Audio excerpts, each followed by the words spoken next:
안녕하세요. 상태명리 육친통변론 오늘 9번째 시간입니다.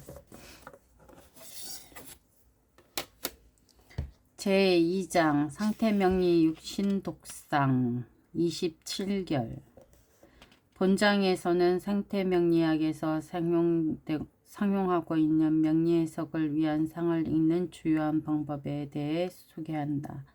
상태명리학에서 사용하는 독상 27결 중 11개만 공개하고 나머지 명암론, 합상론, 선우론, 의양신단론, 음양치상론, 공망론, 묘고론, 자표전환론 등등 16개는 직계제자들에게만 공개하니 독자들의 양해를 부탁드린다.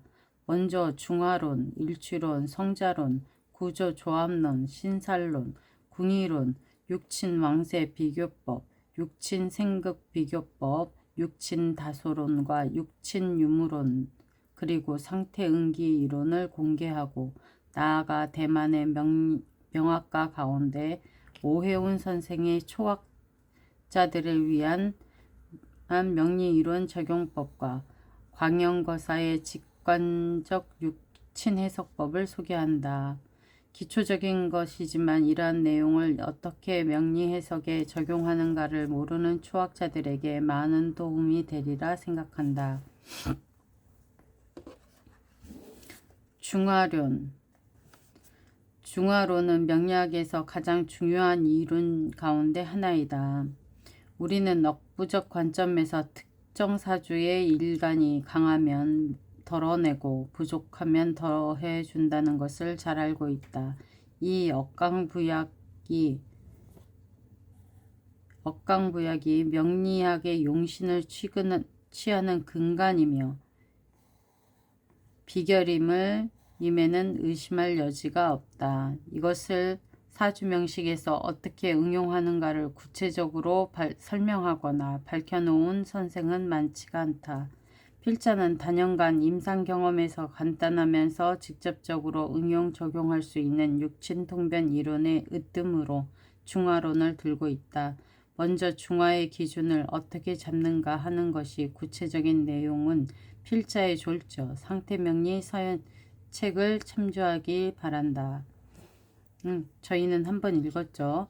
중화론을 설명하기 위해선 앞에서 언급했던 육친정의법 중 육친일간대의법을 먼저 알아야 할 필요가 있다. 우리가 육신을 정할 때 일간을 기준으로 사주팔자를 대입하여 왕세 강약을 정하는 것을 알고 있다.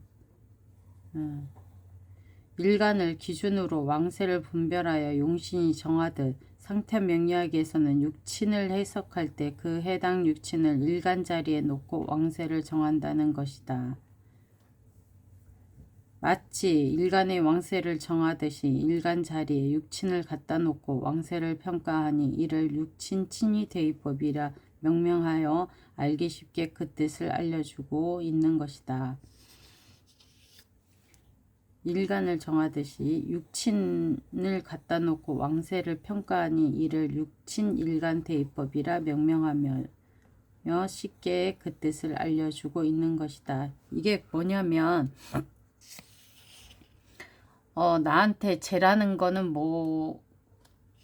재가 있으면 재를 일간이라고 한다 그러면 내 식상이 있다 그러면 재한테는 식상이 인성이라는 얘기예요. 그리고 그러니까 제왕하다 그러면은 자신이 일간이니까 일간이 왕한 거잖아요. 왕하면 제 입장에서는 나를 생해주는 게 기신이죠. 그리고 일간이 왕하니까 내가 생해주는 게 필요하죠.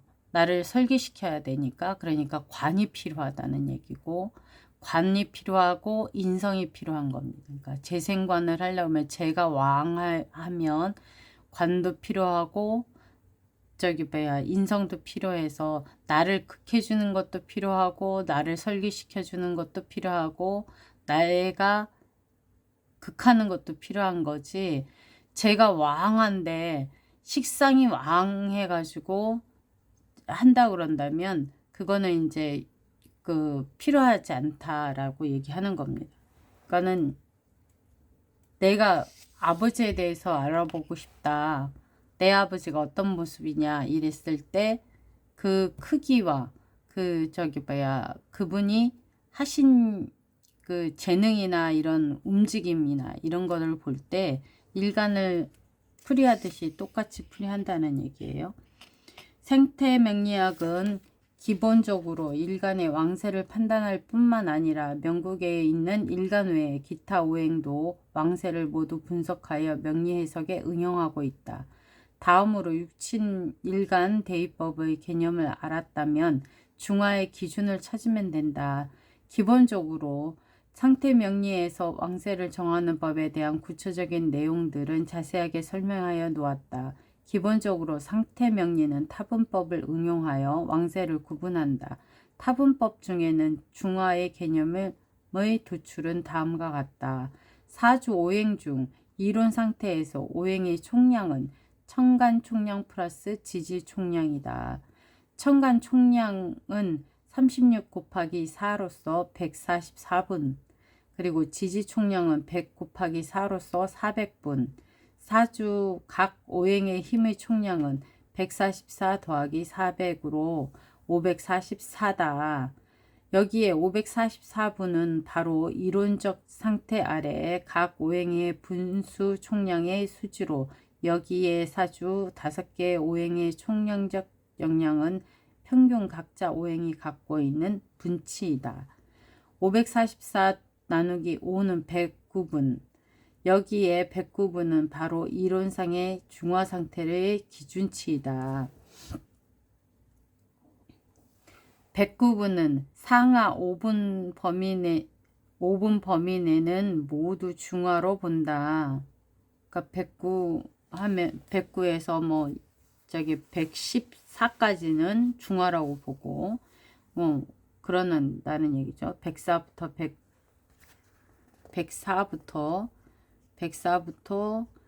114까지는 중화라고 본다. 그러니까 이 109분의 이론상 중화 상태는 하나의 중요한 기준선으로 간지 분치를 이루는 기준이다.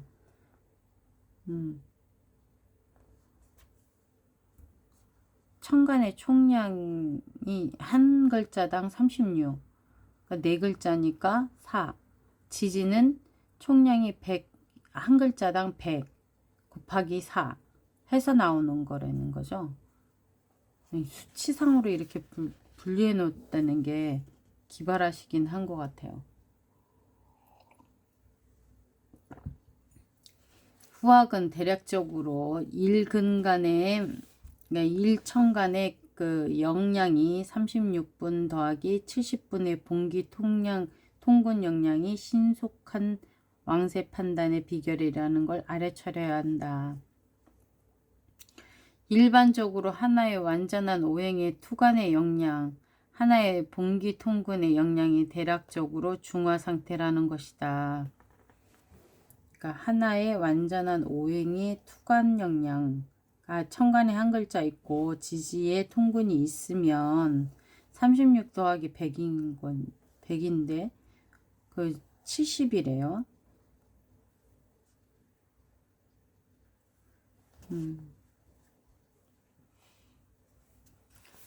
영양의 총합은 대개 1투간 1봉기의 통근 영양보다 크다면 바로 편향하다고 보고 작다면 편약하다. 당연히 여기에 봉기 통근의 영양은 70분의 봉기 통근이라야 해당한다고 본다.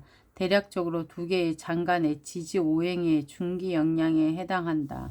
후학들이 왕세 판단을 할 경우 먼저 천간의 영양에 대한 극설모, 그러니까 천간 영양에 대한 극설모 또는 생조를 살핀 후 36분이 되는가 모자라는가를 살펴야 한다.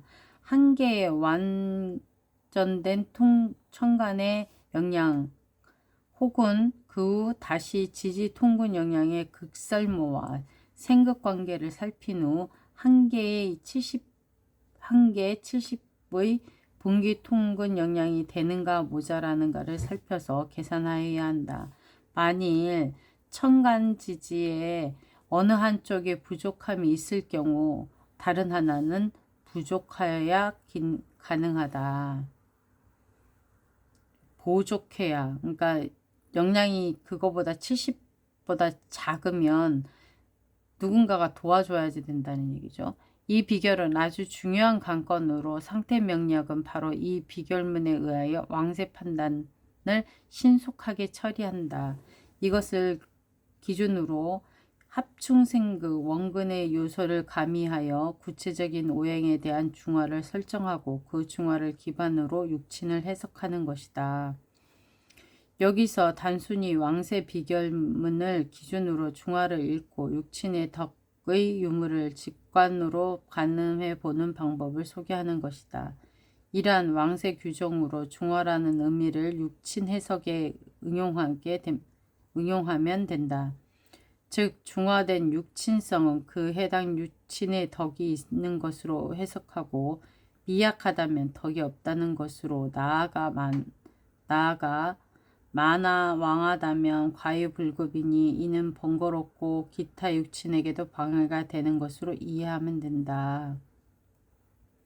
그러니까 다시 얘기하면 다시 한번 읽어볼까요? 왕세의 규정으로 중화라는 의미를 육친 해석에 응용하면 된다. 즉 중화된 육친성은 그 해당 육친의 덕이 있는 것으로 해석하고 미약하다면 모자라다면 덕이 없는 것으로, 그러니까 중화되면 덕이 있는 것으로, 미약하다면 힘이 부족하면 덕이 없는 것으로, 그리고 나아가 많아서 왕하다면 과유불급이는 이는 번거롭고 기타 육친에게도 방해되는 것으로 이해하면 된다. 이러한 중화이론 적용은 사주를 직관적으로 간단하게 살펴보는 기법 중의 하나이며 좀 더 구체적인 것은 다른 기법을 적용하여 함께 살펴보아야 한다. 나아가 대운과 결합하여 길하던 육친도 흉해질 수 있고 흉하던 육친도 상태가 길해질 수 있다. 그러니까 운이 변하면 육친도 나에게 도움이 되는 사람이 되기도 하고 도움됐던 사람이 해가 되기도 한다. 이런 얘기죠. 하지만 현장에서 우리는 이러한 간단한 중화론의 적용으로도 많은 육친에 대한 선천적 현기를 직관적으로 읽을 수 있다는 것을 경험할 수 있다. 그러니까 간단하게 보겠다는 얘기예요. 단편적으로. 중화의 기준에 대하여 이해하기 어려운 후학들은 상태 명리를 일독하여 학습하기 바란다. 하지만 복잡하지 않고 간단하게 정의한 중화론의 비결문을 중심으로 중화를 적용하면 육친 통변에 많은 도움이 될 것이다. 명조를 예를 들어 설명한다 라고 얘기했습니다. 근데 제가 제일 이해 안 됐던 부분이 이 수치상으로 뭔가를 해보는 거가 지난번에 상태명리 쪽에서 그 원책을 읽을 때 저는 이게 무슨 말인가 했어요. 읽으면서도 여명입니다. 갑진, 정묘, 신미, 정유시네요. 그러니까 묘월의 신금이네요. 여명이다. 먼저 각 오행의 왕세를 가늠하고, 그러면 여기서 가장 왕한 거는 목 아닌가요? 목인 것 같습니다.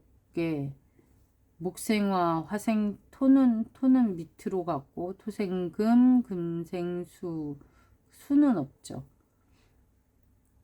그러면 일간의 금은 유금 시지에 금 하나 있어요. 그리고 화는 천간에 정화 2개 있고, 그리고 미토가 화로 볼 것이냐 토로 보겠죠. 여기서는 토 하나, 그리고 나서 여기 진토도 토니까 토는 토죠. 그리고 갑진묘 목이 통근하고 있네요. 먼저 각 오행의 왕세를 가늠하고 중화적 관점에서 직관으로 통변해보자. 일간 신금은 시지에 유금의 뿌리를 두니, 여기 나오죠. 일간 신금은 유금의 뿌리들을 두니 대체로 중화된 사주 구조이다. 금은 비겁으로 적당하니 친구나 형제 덕이 있다. 실제 본명은 한때 남편으로 인해 경제적 곤란함을 겪을 때 친구와 형제의 도움을 크게 본 사람으로 스스로 생각하기에도 이 부분에 대한 불만이 없는 명조다. 사주에 수식상이 없으니 진로 설정이 어렵고, 여기는 이제 사주에 수식상이 없으니 진로 설정이 어렵고 일의 진행에 고달픔이 있다. 나아가 식상은 자식이니 아들은 없고 딸만 두었다. 식상이 없다. 그러니까 아들은 없고 딸만 두었다. 이거는 그 오래된 그 과거의 어르신들이 딸을 자식으로 보지 않았대요. 그러니까 아들만 자식이다 이렇게 봤다는 얘기예요. 그래서 식상이 없으니까 자식은 없고 딸만 두었다라고 얘기하는 겁니다. 목은 재성으로 월주에 있고, 목은 재성으로 월주에 있고 중화됐으니 재성에 덕이 있다. 중화됐다는 건 아까도 얘기했지만 묘가 간목으로 투관되어 있다 이런 얘기죠. 식상이 없으면서 재성이 있으니 이는 재의 원천이 없으며 스스로 일구어야 하니 그 고달픔이 크다고 할 수 있다. 재성은 있는데 식상이 없으니 재성에게는 스스로 읽어야 된다는 건 제 입장에서는 인성이 없다는 얘기예요. 수가 없으니까. 그러니까 스스로 해야 된다. 하지만 과정이 약해도 재적 성취 결과는 크다고 할 수 있고 재성에 속한 육친이 덕이 매우 큼을 알 수 있다. 그러니까는 본기가 이제 투관됐으니까 힘이 있으니까 그 재의 역할을 한다는 얘기예요. 본인 스스로 의류 장사와 음식 장사로 돈을 벌어 한때 국가 세금을 가장 많이 내는 지역 인사 중 하나가 되기도 하였다. 토는 인성으로 지지에서 왕하니 기본적으로 인성의 덕을 논하기는 어렵다. 미토하고 진토 때문에 그러는 겁니다. 그러니까 지지에 있는 거는 100점이라고 그랬잖아요. 그게 200점이 됐으니까 70점이 넘어가니까 그거는 덕이 없다. 지지에서 왕하니까 기본적으로 인성의 덕을 논하기는 어렵다. 인성은 명예나 공부, 모친의 덕으로 해석할 수 있으니 이 부분의 발전과 덕은 미약하였다고 추론한다. 학력은 고졸로 높지 않으며 두 동생의 학업으로 인하여 대학을 포기하였다고 하였다. 관성은 미약하니, 관성이 뭐죠? 화잖아요. 근데 지지에는 없어요. 그러니까 두 개를 합해봐야 36점씩 72점인데 72점이니까 아까 그 100 뭐였죠? 104부터 110 몇 가지 사이에 되어야 중화되었다고 보는 거니까 그 두 개가 그 점수가 안 되니까 관성은 힘이 약하다. 그러니까 관성이 뭐가 되냐? 힘이 약하니까 덕이 없다. 그 관성으로 인한 덕이 없다라고 얘기하는 거죠. 실제로 이 사람의 남편은 평생 가장으로서 책임을 져본 적이 없는 사람으로 겉으로 보기엔 샤프하고 지적이지만 평생 경제하고는 거리가 먼 사람이었다. 이런 형태로 이 사람에 대한 육친에 대한 직관적으로 간략하게 추론이 가능하다. 물론 이런 추론법은 대운이 결합한 후 후천적 해석으로 변화가 있을 수 있다. 다른 여명을 실례로 또 하나 드러났습니다. 신유, 신묘, 을미, 정축. 그러면은 아까 얘기한 것처럼 일간이 묘를 득했으니까 중화되어 있죠. 그리고 신금은 여기 유금에 근을 하고 있고 위에 천간에 신금이 또 하나 있어요. 그러면 36, 72, 172가 되니까 태왕하죠. 신금, 관은 태왕하고, 그리고 재는 위에 이렇게 200점이 되네요. 저기 봐요. 충미가 있고, 그리고 상관이 하나 있습니다. 그러면 자녀는 약하죠. 직관적으로 보면 남편은 힘이 강해서 너무 강하니까 저기 봐요. 나한테 득이 안 되고, 그리고 재는 200점으로 재성은 200점이 되니까 재도 좀 왕하죠. 재생관이 되는 거네요. 식상생재 재생관 이렇게 되어야지 되는 거네. 여명이다. 먼저 명궁육친의 왕세의 중화를 기반으로 가려보고 추론하여 본다. 이명조는 일간 을목의 기본적으로 중화에 가깝다. 그죠? 여기 보면 묘미 합의돼 가지고 목국을 이루면 본인이 태왕하다고 볼 수도 있죠. 비겁인 친구 형제덕이 있다고 보아야 한다. 명조는 식상인 화는 약하다. 즉 자식을 대표하는 식상이 너무 약하므로 자식에 대한 덕의 유무를 논하기는 어렵다. 사실 결혼하지 않아 자식이 없다고 하였다.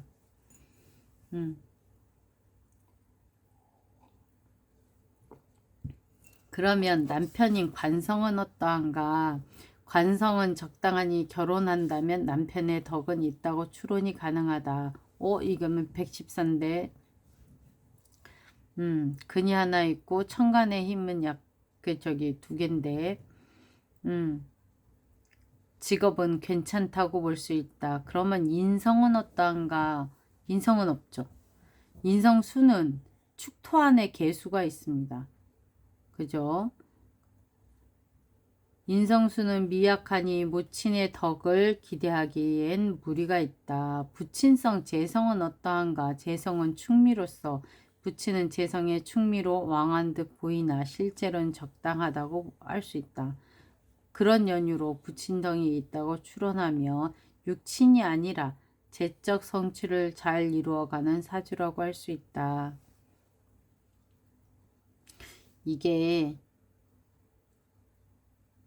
인성이 약하고 본인은 근을 얻어서 월지를 했으니까 본인은 식상생재 재생관으로 가는 거죠.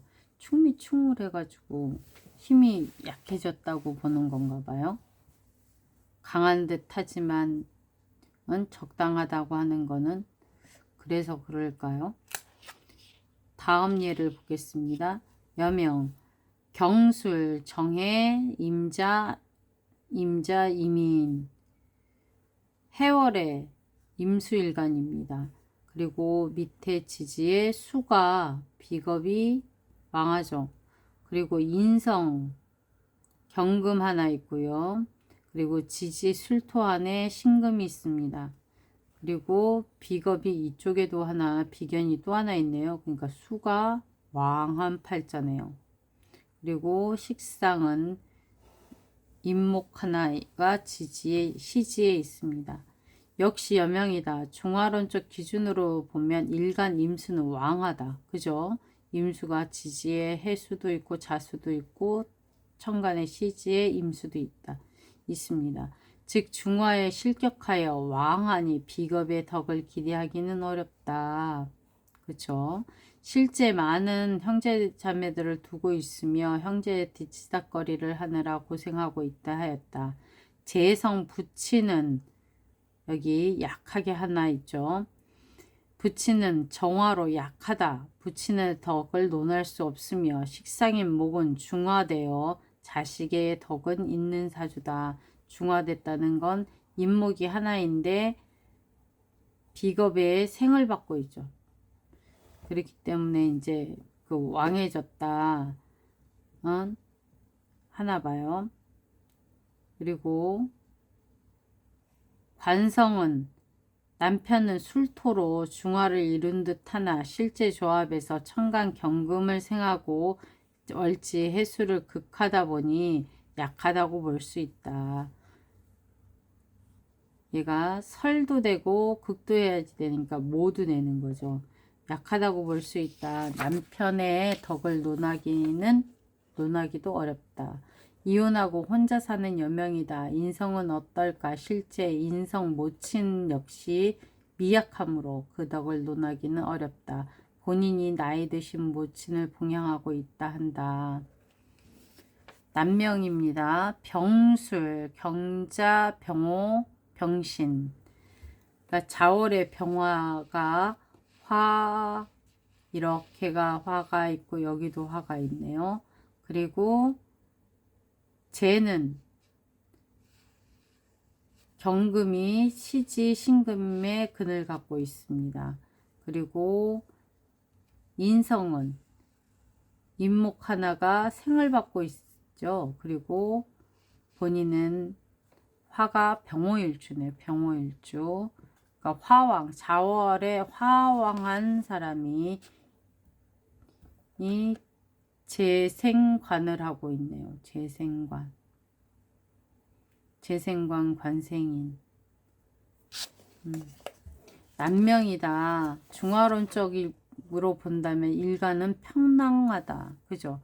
형제의 덕을 논하기는 어렵다. 형제 사이가 그다지 좋지 않으면 그냥 대면하고 살고 있다. 재성 경금은 편약하다. 인성 인목은 중화되어 있다. 생을 받고 있으니까 중화됐다고 보는 거고, 관성이 중화이며 식상은 없어요. 그죠? 토가 없습니다. 토가. 이 사람은 태어난 지 8세 때 부친을 잃고 부친의 사랑과 보살핌 없이 자랐다. 모친은 중화되어 애비 없는 자식이란 소리를 듣기 싫어하는 모친으로서 사랑과 열정으로 자식을 키워 모친의 덕이 큰 사주다. 그러니까 경금 인목이 중화되어 있다는 게 생도 받고 하기 때문에 중화됐다고 하는 거예요. 혼자 있는데 힘이 약한 건데 생을 받고 있으니까. 그리고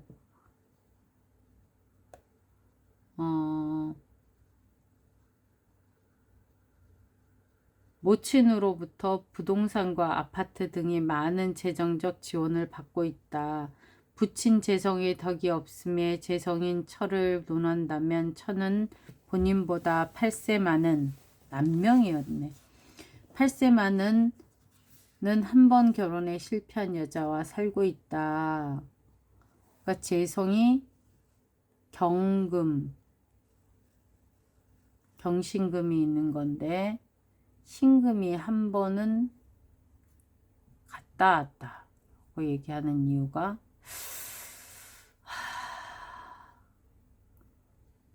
병신 겁재와 한번 여기에 있어서 그런가 봐요.